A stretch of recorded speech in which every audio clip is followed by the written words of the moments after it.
welcome to the stories of Northern life from the Sault Ste. Marie Museum. Today I am reading you another article, and this article feels like an interview done in 1922 on subject matter dated 65 years before that. So we're talking 1857. The early beginnings of Sault Ste. Marie and what that was like for Mr. Cameron. We'll learn more about him and about the Sioux as I read along this article. Sault Frontier Village, when Donald Cameron came 65 years ago.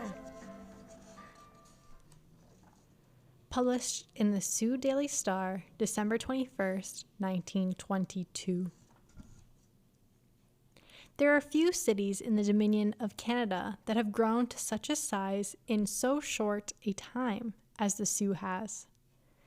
60 years ago, some of the old settlers say, and even 20 years later, the Sioux was but a broader village with the dense spruce trees north, west, and east of it, and the St. Mary's River in front of it.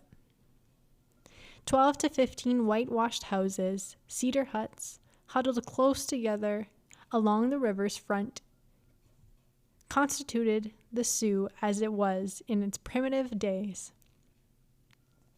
The houses were built of hoe and cedar poles and put together as well as possible with the aid of a cross-cut saw and an axe.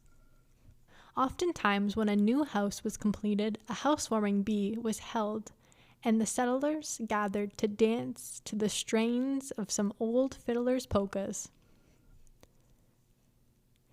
It was in the early period that Mr. Donald Cameron, now living at 167 Cedar Street, came to the Sioux with his father, also named Donald, for a short visit.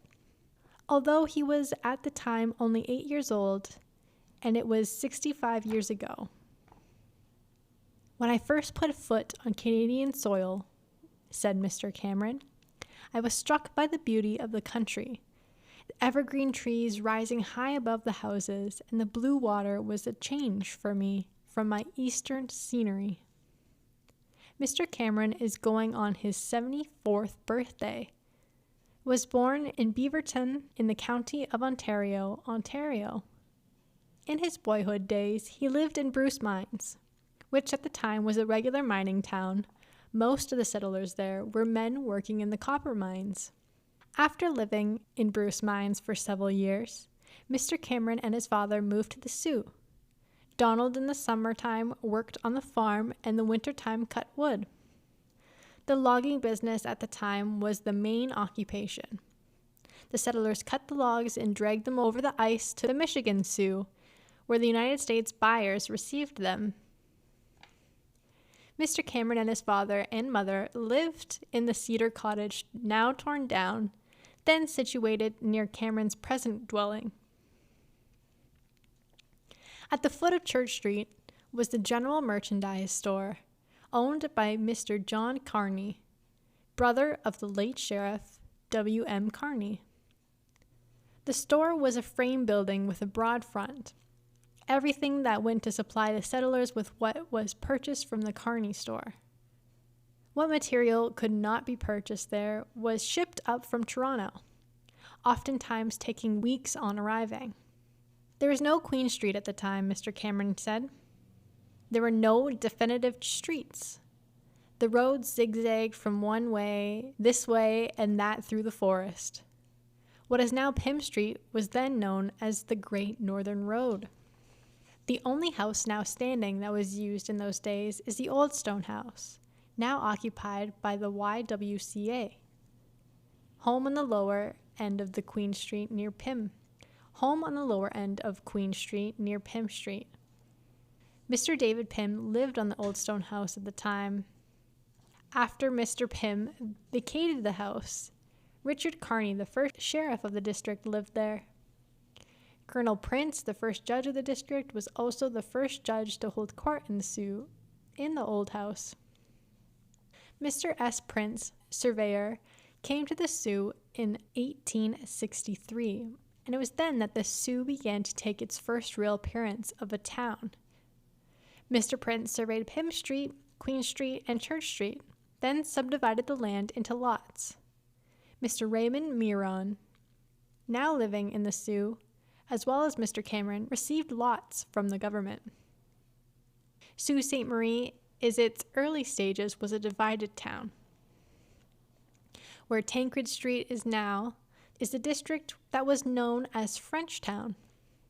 Mr. Cameron said that people living there were very largely French. He remembered the families of the name of Fortier, Davia, Mackay, Miron, and others.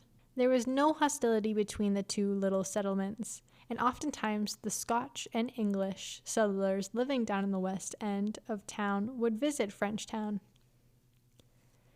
Mr. Cameron said that the majority of the settlers in the Sioux at the time felt that the Sioux would progress. They knew that one time the rapids, when the whirling mass of water, would be utilized for powers. Mr. Cameron said that in the summer of 1870, there was much excitement in the town.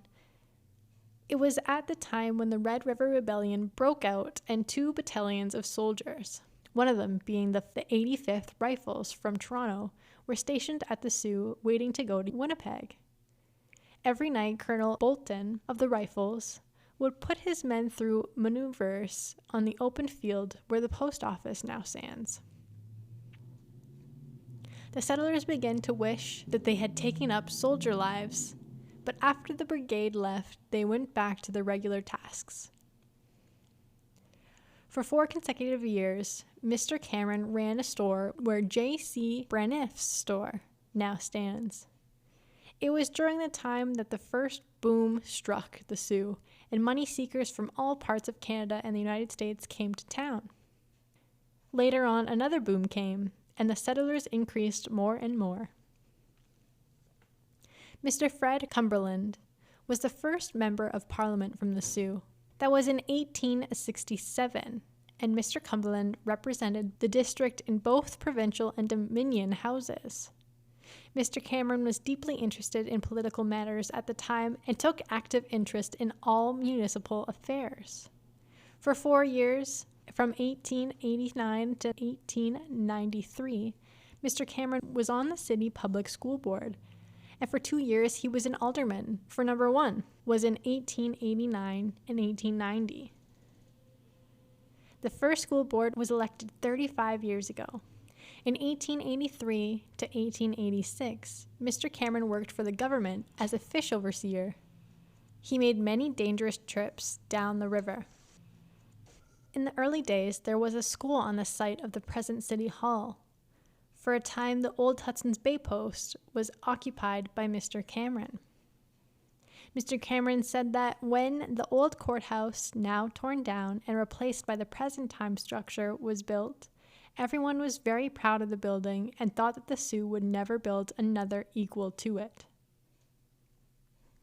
Again, that was from the Sault Daily Star, dated December 21st, 1922. That's all I have for you today. I hope you learned a little something new, maybe gave you a different perspective on the impact conversations and interviews have on capturing history. Each individual has their own story and own perspective on our city, and it's quite important for us to capture as many as we can. I'll talk to you again next week. Thanks so much for listening, and ciao for now.